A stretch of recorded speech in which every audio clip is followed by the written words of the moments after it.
Hello, तो कैसे आप सब। उम्मीद आप सब बढ़िया होंगे, मस्त होंगे, अपनी पढ़ाई को लेकर अच्छे से एफर्ट्स कर रहे होंगे और अपना 100% दे रहे होंगे, अपनी प्रिपरेशन को अच्छी बनाने के लिए आप प्रयास कर रहे होंगे।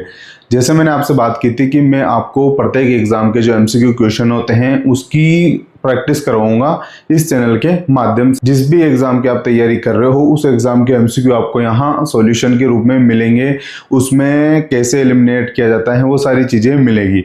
तो हम शुरू में पढ़ेंगे जो बेसिक्स क्वेश्चन है जो एग्जाम में पूछे जाते हैं, जो वनडे एग्जाम में सबसे ज्यादा क्वेश्चन यहाँ से पूछे जाते हैं। तो इन क्वेश्चंस के बारे में हम आज बात करेंगे। तो हम शुरू करते हैं कि इन क्वेश्चंस को कैसे समझे, इन क्वेश्चंस को कैसे हमारे को करना चाहिए, ये सारी चीजों पर हम डिस्कस करेंगे। धीरे धीरे हम आगे बढ़ेंगे इस जर्नी में। तो आप मेरे साथ जुड़ जाइए और आपको मजा आने वाला है। आज हम देखेंगे कि वो क्वेश्चन जो आपके एग्जाम के लिए इंपॉर्टेंट है, ये क्वेश्चन से एग्जाम में पूछे भी गए हैं। आज जो भी हम क्वेश्चन पढ़ेंगे आपको आंसर आता तो आप कमेंट में जरूर अपना आंसर दीजिए। तो हम स्टार्ट करते हैं। हमारा फर्स्ट क्वेश्चन क्या है कि काली मिट्टी किस फसल के लिए उपयुक्त होती है। तो आप अपना जो भी आंसर है वो कमेंट बॉक्स में देने का आपको प्रयास करना है कि आपको जो भी आंसर आपको सही लगता है वो कमेंट बॉक्स में जल्दी से दीजिए। क्वेश्चन आपके सामने कि काली मिट्टी किस फसल के लिए उपयुक्त है। तो उम्मीद आप सबने आंसर दे दिया होगा। तो इसका आंसर है कपास के लिए। काली मिट्टी जो सबसे अच्छी फसल के लिए उपयुक्त है वो फसल कौन सी है? कपास की फसल। इसके साथ हम इसका एक्सप्लेनेशन भी देखते चलेंगे। तो इसका एक्सप्लेनेशन क्या है? काली मिट्टी कपास की खेती के लिए सबसे उपयुक्त है क्योंकि यह नमी को सबसे लंबे समय तक बनाए रखती है। ये जो नमी होती है उसको सबसे लंबे समय तक बनाए रखती है। मोटी जड़ों वाली फसलों के लिए एक आदर्श है। और ये कहाँ पाई जाती है? मुख्यतः दक्कन के पठार में ये पाई जाती है। उम्मीद है आपको ये क्वेश्चन क्लियर होगा। ये क्वेश्चन अक्सर पूछा जाता है एग्जाम में, जो आपके वनडे एग्जाम होते हैं उनमें। तो हम नेक्स्ट क्वेश्चन देखेंगे। तो हमारा नेक्स्ट क्वेश्चन क्या है कि भारत की सबसे लंबी नदी कौन सी है। उम्मीद आप सब इसका आंसर दोगे, अच्छे से आंसर दोगे। ये क्वेश्चन आपने एग्जाम में देखा भी होगा, किया भी होगा। ये क्वेश्चन बहुत इंपॉर्टेंट है। तो भारत की सबसे लंबी नदी कौन सी है बच्चों? वो है गंगा। कौन सी है? गंगा। ये क्वेश्चन आपको बेसिक्स क्वेश्चन पूछ लिया जाता है, उसमें बहुत सारे बच्चे कंफ्यूज हो जाते हैं, वो ये लगाते हैं गोदावरी। तो ये मिस्टेक आपको नहीं करनी है। भारत की जो सबसे लंबी नदी है वो गंगा। इसका एक्सप्लेनेशन हम देखते हैं कि भारत की सबसे लंबी नदी कौन सी है? गंगा नदी है। इसकी कुल लंबाई कितनी है? लगभग 2525 किलोमीटर है। ठीक है। और ये कहाँ से स्टार्ट होती है? ये हिमालय से निकलकर बंगाल की खाड़ी में जाके गिरती है और वहां पे ब्रह्मपुत्र नदी के साथ मिलकर कौन सा डेल्टा बनाती है वो आपको कमेंट में आंसर देना है कि कौन सा डेल्टा बनाती है। पढ़ते हैं नेक्स्ट क्वेश्चन की तरफ। तो क्वेश्चन आप पढ़ लीजिए जल्दी से और आंसर देने का प्रयास कीजिए। भारत का सबसे बड़ा पठार कौन सा है? उम्मीद आपका आंसर 3 सेकंड में आ जाना चाहिए।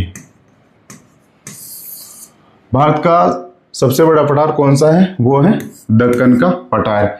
ये पीडीएफ में आपको मेरे टेलीग्राम चैनल पे वहां प्रोवाइड करवा दूंगा, जहां आप इसको डाउनलोड कर लेना और अपनी प्रैक्टिस में लाने का इसको प्रयास करना आपको। ओके, तो हम इसका एक्सप्लेनेशन देखते हैं। दक्कन का पठार भारत का सबसे बड़ा पठार है जो महाराष्ट्र, कर्नाटक, तेलंगाना, आंध्र प्रदेश आदि राज्यों में लगभग 5 लाख वर्ग किलोमीटर में फैला हुआ है। उम्मीद आपको ये क्वेश्चन क्लियर हो गया होगा। हम बढ़ते हैं नेक्स्ट क्वेश्चन की ओर। मानसूनी वर्षा किस ऋतु में होती है? तो आप बताइए कि मानसूनी वर्षा किस ऋतु में होती है? आपको सबको पता है वो है वर्षा ऋतु के अंतर्गत मानसूनी वर्षा होती है। तो हम इसकी एक्सप्लेनेशन देखते हैं। मानसूनी वर्षा भारत में मुख्यतः कहाँ होती है? वर्षा ऋतु में होती है। जून से सितंबर के दौरान होती है, जब दक्षिण पश्चिम मानसून आता है, वो एक्टिव होता है, वो सक्रिय होता है। तो अभी जो टाइम चल रहा है वो इसी का चल रहा है। तो नेक्स्ट क्वेश्चन हम देखते हैं। जब हम एक्सप्लेनेशन के साथ पढ़ते हैं तब चीजें हमारे को लंबे समय तक याद रहती हैं, क्योंकि आपको भी मैं क्वेश्चंस के साथ करवा दूंगा कि इसका आंसर ये हो गया, इसका आंसर वो हो गया, तो आपको चीजें लंबे समय तक याद नहीं रहेगी, आपको एक क्लियरिटी नहीं रहेगी। बच्चों की प्रॉब्लम अक्सर ये होती है कि हमारे को एक्सप्लेनेशन नहीं मिलती है, क्वेश्चंस मिलते हैं। तो मैं आपको क्वेश्चंस के साथ एक्सप्लेनेशन करवाऊंगा। पहले आपको क्वेश्चंस करना है, फिर उसके बाद आपको एक्सप्लेनेशन देखनी है, उससे आपको क्लियरिटी मिलेगी और आपको लंबे समय तक याद करने में आसानी होगी। तो हमारा नेक्स्ट क्वेश्चन क्या है? चाय उत्पादन में भारत का प्रमुख राज्य कौन सा है? तो आप बताइए, ये क्वेश्चन आपने बहुत सारे एग्जाम में देखा होगा, जैसे रीट वाले एग्जाम में, यूपीएससी में, एसएससी में, इन एग्जाम में आप ये क्वेश्चन देखते होंगे। ये क्वेश्चन बहुत बेसिक है और ये क्वेश्चन एक बार यूपीएससी में भी पूछा गया था। इसको अलग तरीके से पूछा था, स्टेटमेंट में इसको पूछा गया था। तो चाय उत्पादन में भारत का प्रमुख राज्य कौन सा है? वो है आपका असम। को उम्मीद आपको क्लियरिटी मिल गई होगी।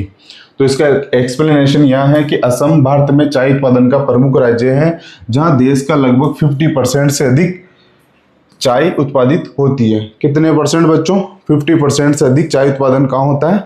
असम के अंतर्गत। हम नेक्स्ट क्वेश्चन देखते हैं, तो आप बने रहिए। इसी प्रकार आपके सामने ऐसे बहुत सारे एग्जाम के हम एमसीक्यू क्वेश्चन सोल्व करेंगे, आपके कोई भी डाउट नहीं रहेंगे, क्योंकि आपकी ये होता है कि हम 100% अपना प्रयास करते हैं, लेकिन एग्जाम में नंबर नहीं आते। वो इसलिए नहीं आते हैं कि आप एमसीक्यू की जो प्रैक्टिस होती है वो बहुत कम करते हो, आप क्वेश्चंस करते नहीं हो, आप पीवाईक्यू पैटर्न को समझने का प्रयास ही नहीं करते हो। तो हम वो सारी चीज़ें यहाँ देखेंगे। हमारा नेक्स्ट क्वेश्चन क्या है कि लाल मिट्टी किसके लिए उपयुक्त होती है? तो ऑप्शन ए इसका आंसर होगा मूंगफली के लिए। लाल मिट्टी किसके लिए उपयुक्त होती है बच्चों? मूंगफली के लिए। लाल मिट्टी में लोहा ऑक्साइड की अधिकता होती है, जो मूंगफली की खेती के लिए उपयुक्त होती है। ये मिट्टी जल निकासी वाली होती है, जो मूंगफली के विकास में सहायक होती है। तो आप सब कमेंट करके ये बताना है कि आपके यहाँ पे मूंगफली कितनी होती है और किस किस को मूंगफली सबसे ज़्यादा पसंद है, वो भी आपको कमेंट में लिखकर बताना है कि मुझे मूंगफली खाना अच्छा लगता है। भारत का सबसे ऊंचा पर्वत कौन सा है? ये क्वेश्चन आपको इजी गोइंग आ जाएगा। आपने क्वेश्चन आपने एग्जाम दिए होंगे, उसमें आपने देखा होगा ये क्वेश्चन। तो भारत का सबसे ऊंचा पर्वत शिखर है कंचनजंगा। और इसका एक्सप्लेनेशन आप देख लीजिए। एक्सप्लेनेशन आपको क्या है, जब आप प्रैक्टिस करोगे तब इसको आपको पढ़ाई करनी है, साथ साथ इसको जानने का प्रयास करना है। इसी के साथ हम नेक्स्ट क्वेश्चन देखते हैं। ये मैंने आपको अभी क्वेश्चन पूछा भी था इससे पहले। तो सुंदरवन डेल्टा किस नदी से बना है? तो उम्मीद है कि आपने उसका आंसर किया होगा और आपको एक क्लियरिटी मिल गई होगी। तो इसमें आपका आंसर कौन सा होगा बच्चों? ए। आपको इसको बताने की जरूरत नहीं है। इसका एक्सप्लेनेशन देख लीजिए आप कि सुंदरवन डेल्टा गंगा और ब्रह्मपुत्र नदियों द्वारा लाए गए जो अवसादों से बना विश्व का सबसे बड़ा डेल्टा है। नेक्स्ट क्वेश्चन हम देखते हैं कि भारत में सबसे अधिक वर्षा कहाँ होती है। ये क्वेश्चन मोस्टली एग्जाम में आते हैं, जो एग्जाम वनडे एग्जाम होता है। वनडे एग्जाम होता है, जो बच्चे एग्जाम देते हैं उनको पता भी होगा कि क्वेश्चन कई बार पूछा जाता है। जो भी एग्जाम होते हैं वनडे, उनमें ये क्वेश्चन पूछा जाता है, स्टेटमेंट में पूछा जाता है। तो आपको ये पता होना चाहिए कि भारत में सबसे अधिक वर्षा कहाँ होती है। वो है मौसिनराम में, जो मेघालय के अंतर्गत है। तो इसका एक्सप्लेनेशन आप देख सकते हो, यहाँ से आपको एक्सप्लेनेशन देख लेना है। ये आपको पीडीएफ मेरे टेलीग्राम चैनल पे आपको मिल जाएगी। इसी के साथ हम नेक्स्ट क्वेश्चन देखते हैं कि भारत का संविधान कब लागू हुआ था। यहाँ बच्चे बहुत कंफ्यूज होते हैं इस डेट को लेकर और इस डेट को लेकर, कि बहुत सारे बच्चों को पता होता है, उनको अंडरस्टैंडिंग भी होती है, लेकिन वो क्या है जल्दीबाजी में भारत का संविधान कब लागू हुआ था वो ये करके आ जाते हैं कि 26 नवंबर 1949 को भारत का संविधान लागू हुआ था। लेकिन ये ऑप्शन गलत है। इस दिन संविधान बनकर तैयार हुआ था, उसको अंगीकृत किया गया था, उसको अपनाया गया था। और 26 जनवरी 1950 को संविधान लागू हुआ था। इसी दिन को हम गणतंत्र दिवस के रूप में मनाते हैं। तो उम्मीद है आपको ये क्वेश्चन क्लियर हो गया होगा। इसकी एक्सप्लेनेशन आप यहाँ से देख लेना कि गणतंत्र दिवस कब मनाया जाता है, हमारे देश का संविधान कब लागू हुआ है। ऐसे क्वेश्चंस आपके गलत होने के चांस बहुत ज़्यादा होते हैं। ये क्वेश्चंस होते हैं बेसिक्स। अगर ये क्वेश्चन जिस स्टूडेंट के गलत होते हैं तो वो स्टूडेंट उस एग्ज़ाम की रेस से बाहर हो जाता है। तो वनडे एग्जाम में इनका आपको अच्छे से ध्यान रखना है, क्योंकि आप बहुत ज़्यादा पढ़ लेते हो। इनको आप ऐसे देखते हो कि नहीं ये तो मुझे आता है, इसको मुझे पढ़ना ही नहीं है। तो ये गलती आपको नहीं करनी है। तो नेक्स्ट क्वेश्चन हम देखते हैं कि भारत में मतदाता की आयु कितनी होती है। तो ये आप सबको पता होगा, आप सब वोट देते होंगे। वो होती है 18 वर्ष। इसी के साथ हम नेक्स्ट क्वेश्चन देखते हैं, या आप इसके एक्सप्लेनेशन देख लेना कि भारत में मतदाता बनने की न्यूनतम आयु कितनी 18 वर्ष है। ये 61वां संविधान संशोधन अधिनियम 1988 के द्वारा निर्धारित की गई थी। इसको आप अच्छे से याद कर लेना। इसी के साथ हम नेक्स्ट क्वेश्चन देखते हैं कि भारतीय संसद के कितने सदन है। तो ये आप सबको पता होगा 2 सदन है, एक तो लोकसभा है, एक कौन सा है, जल्दी से अपना आंसर कमेंट में 2, और राज्यसभा, यह आप सबको पता है। ये है निम्न सदन। अब बहुत सारे बच्चे की इसको निम्न सदन क्यों बोलते हैं, और ये है उच्च सदन। अब ये तो पता नहीं, लेकिन इसको निम्न सदन और इसको उच्च सदन बोलना चाहिए। तो ये कोई बात नहीं, जो है इसको ऐसे ही पढ़ते हैं। यहाँ से आपको एक्सप्लेनेशन मिल जाएगी, यहाँ से आपको क्लियरिटी मिल जाएगी। इसी के साथ आप नेक्स्ट क्वेश्चन देखिए कि संविधान निर्माता किसे कहा जाता है। तो आप सबको पता होगा, आपको सबको अच्छे से पता होगा कि संविधान निर्माता डॉक्टर अंबेडकर को कहा जाता है। इसी के साथ हम देखते हैं इसके एक्सप्लेनेशन देख लेते हैं यहाँ से कि डॉक्टर अंबेडकर को भारतीय संविधान का निर्माता कहा जाता है क्योंकि वे संविधान सभा की प्रारूप समिति के क्या थे, अध्यक्ष थे। इसको भी अच्छे से समझ लेना है, यहाँ आपको गलती नहीं करनी है। इसी के साथ हम नेक्स्ट क्वेश्चन देखते हैं कि स्वदेशी आंदोलन के चरमपंथी नेताओं कि लाल बाल पाल की तिकड़ी में निम्नलिखित में कौन शामिल थे।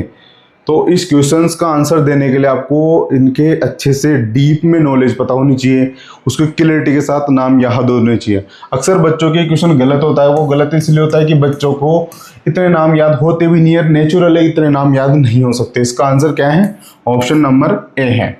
लाला लाजपत राय, बाल गंगाधर तिलक और बिपिन चंद्र पाल के लिए टफ होते हैं, आपके लिए टफ नहीं होते। इसका एक्सप्लेनेशन आप यहाँ से देख लेना। इसके बाद हम बंगाल विभाजन के विरोध में शुरू हुए स्वदेशी आंदोलन के प्रमुख परिणाम स्वरूप ब्रिटिश सरकार ने इसे कब निरस्त किया था। यह आपको अच्छे से पता होगा, आपने ये क्वेश्चन किया भी होगा, बहुत सारे एग्जाम में क्वेश्चन पूछा भी गया है। तो इसका आंसर होगा 1911। इसका एक्सप्लेनेशन यहाँ से देख लेना है। 1911 के स्वदेशी आंदोलन के व्यापक विरोध के फलस्वरूप 1911 में दिल्ली दरबार में सम्राट कौन था, जॉर्ज पंचम थे। बंगाल विभाजन को निरस्त घोषित किया और राजधानी कलकत्ता से दिल्ली को स्थानांतरित की। ये आपको याद रखना है। आप क्या है, क्वेश्चन पढ़ लेते हो, इसके बाद इसकी एक्सप्लेनेशन अच्छे से नहीं करते हो, यही सबसे बड़ी मिस्टेक होती है जो आप करते हो। ये मिस्टेक आपको नहीं करनी है। इसके साथ हम नेक्स्ट क्वेश्चन देखते हैं। ये हमारा लास्ट क्वेश्चन होगा। इसके बाद हम और भी अच्छे क्वेश्चंस पे प्रैक्टिस करेंगे और भी अलग अलग एग्जाम के एमसीक्यू सोल्व करेंगे। जो भी आपका डाउट्स है वो दूर करने का प्रयास करेंगे। स्वदेशी आंदोलन के दौरान ब्रिटिश वस्तुओं के बहिष्कार के साथ साथ किसका प्रचार प्रसार प्रमुख रूप से किया गया था। तो ऑप्शन ए क्या है, स्वदेशी वस्तुओं का उपयोग एवं राष्ट्रीय शिक्षा। ऑप्शन बी क्या है, नमक उत्पादन एवं कर वृद्धि का विरोध। ऑप्शन सी क्या है, खिलाफत समर्थन एवं हिंदू मुस्लिम एकता। ऑप्शन डी क्या है, पूर्ण स्वराज की मांग एवं हिंसक विद्रोह।